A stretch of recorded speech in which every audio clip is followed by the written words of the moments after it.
Windows 11 laptop overheating problem. Hi everyone, welcome back to our channel.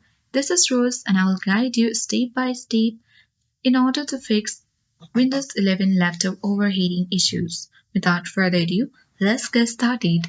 Navigate to the search icon at bottom left corner of your Windows desktop. Now you need to search for Control Panel and navigate to Control Panel. You can easily go to the View, By and then select it. Change it to the large icon. Now go to the Power options. Here you simply need to navigate to the Change Plan Settings option.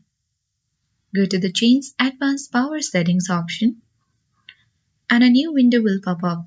On this Advanced Settings, you simply need to scroll down and find Processor Power Management.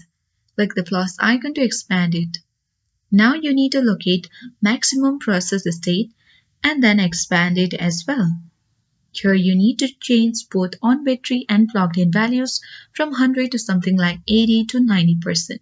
This limits your CPU from running at full throttle constantly, which helps reduce overheating. Then you need to click on Apply and then click on OK button. And that's it. I hope this guide was helpful. If it was, don't forget to like, share and comment.